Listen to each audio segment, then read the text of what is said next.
What up, everybody? Welcome back to another movie review. Today we're talking about 2020's The New Mutants, quite possibly the only Marvel movie I had never seen. I didn't even realize it was a Marvel movie in 2020, but that was like, what, pandemic time? So like no one knew what was happening in 2020.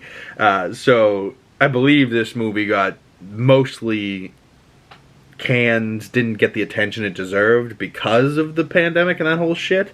But to be perfectly honest, I just don't remember this coming out. I don't remember there being press for it. I don't remember there being advertising for it. I just don't remember this coming out at all, because I'm a Marvel guy. I think I would have liked this. And even, after the fact, I scrolled by this poster, with the black and white eyes and the New Mutants, and, and just from like that image alone, I was like, okay, this is probably some horror vibes, and I'm not into that type of shit, so I just won't watch it. Little did I know it's a Marvel movie, and it definitely does have horror vibes, which do not pose in my favor. But there's like Anya Taylor-Joy, Maisie Williams, and the other three mutants here, and they're all like trapped in this facility, and they're running tests on them. They're really, it's a really quite dark movie. But I will say I did enjoy this cast quite a bit. Let's give them proper credit. Blue Hunt was Danny Moonstar. She's like the main reason why this shit's like a horror story. We got Maisie Williams, the wonderful Arya Stark from Game of Thrones. She's kind of like got like the wolf powers, and she gets branded with an M on the neck because of Danny Moonstar's powers, and I'll explain a little bit more about her in a minute.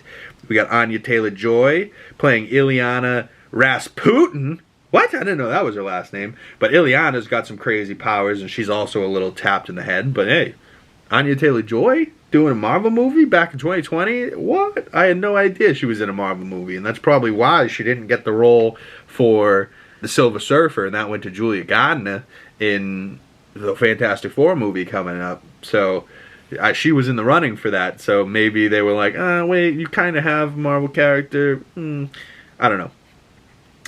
Charlie Heaton played Samuel Guthrie. Henry Zaga played Roberto da Costa. Sunspot, which Roberto da Costa is currently a character in X-Men 97. So watching this, I was like, oh shit! And they were trying to figure out what his powers were in the movie, and I was kind of like, oh shit! I'm kind of trying to figure out what his powers are in X-Men 97. So let's maybe one will inform the other. Either way, this casting for Roberto, I kind of enjoyed. In this group, they kind of all bounced off of each other well, and Elise Braga being the doctor that's testing on all of them is kind of really messed up. But Anya Taylor-Joy's character, Ileana, is kind of wild. You can see on her, like, her right butt cheek there, she's got like a hand puppet that's like a dragon. Fuck, what was the dragon's name? I don't remember. Oh man, that's gonna piss me off. It was like a week ago when I watched this, so I'm finally getting around to doing my review, but still. The visuals, right? Like the CGI, how that portal looks, the blue of that portal, and then the red of that whatever environment, hell or whatever she's looking into there. Her safe space, as she described it, but it doesn't look all that safe. It looks like hell. But I thought because this movie was delayed so much, maybe it got just so much extra time on its visual effects, that the visual effects in this actually hold up pretty damn well.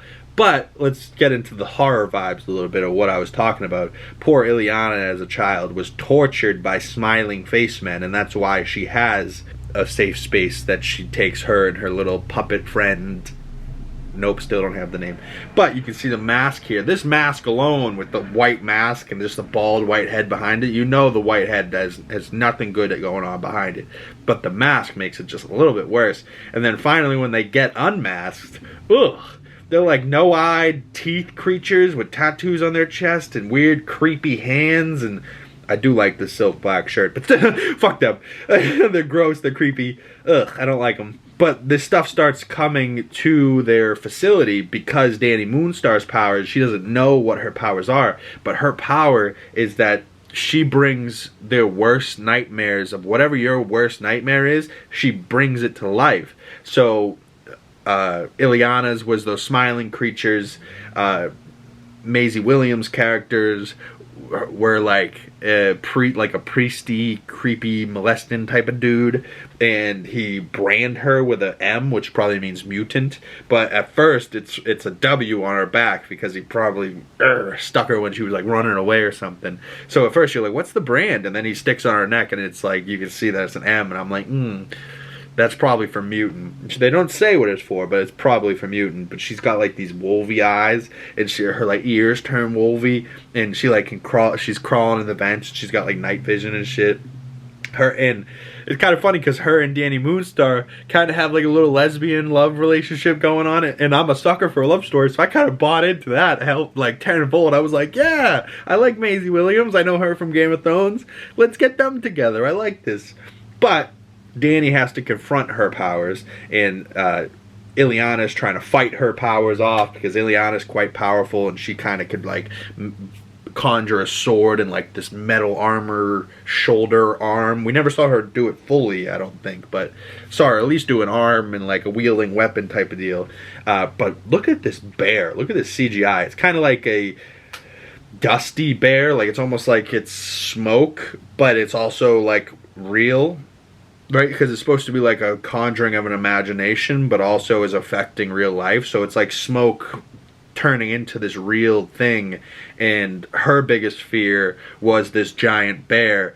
And it was kind of like a symbolism for anxiety and things that scare you, and not to let your fear overcome you. And, you know, the bear is only as big as your fear. But what her father said to her is that no matter how big the bear is and how afraid of that bear and the fear is, you are always bigger than that fear. And you can conquer that fear. And so that's what she does. She conquers the bear fear, but like with the red eyes, ooh, such a demonic looking bear, and the snotty nose and the snarling teeth. Ooh, it looked really good. Now, most of the points I gave it for this movie were for the cast and for the visual effects. The story, the horror vibes, really just not my thing. So I'm not gonna like this movie a lot per se, but I still think it was a decent watch. I'm glad I at least watched it the one time that I did. Will these characters ever come back? I really don't think so. But I did also think that the literal last line of the movie and like the last scene was really good, right? Like it was a solid like end, right? Like as soon as you got to the end, you felt satisfied, you felt concluded, and it was like one of those things where you didn't feel like what's going to happen next, where like you wonder where the characters might go, but you know that this story that they were telling at this facility is over, right? And it is done, and it had a solid ending, and it was something about like anxiety and fear. I don't know the exact line off the top of my head. If you guys are wondering, I definitely do not write these videos. It's all just coming off the top of my head in every single one of these. I rarely even make like little notes, you know, so I'm just flowing. So bear with me, but I believe the last line something along, there's two bears that live in everyone. One bear is the bear that feasts on all fear, and one bear is the kind bear that brings you through life and does good things. And she goes, well, which bear wins? And the father says, whichever one you feed. And it's like, oh yeah, that's a pretty good message. If you think you're down and out, that's because you're feeding your negativity. And if you want to be a positive, uplifting person, feed the positivity. Don't feed the negative bear, feed the positive one. And I'm butchering that quote, but it's still a good message regardless. I gave this movie 2.5 out of 5 stars. Comment below, what do you think of this movie? Have you ever seen it? Would you want to check it out now after watching my video? I hope I didn't spoil anything too big for you. I really don't think I spoiled too much. But, you know, some people don't like to know anything going into a movie. And then there's other people like my buddy Langone that will see any and all spoilers and then still go watch it, and it won't affect his viewing. Sometimes it does if it's, you know, big spoilers, like Marvel spoilers. He can't avoid those, and I rarely can't. That's why I go first day I possibly can to see those movies so that I don't get spoiled.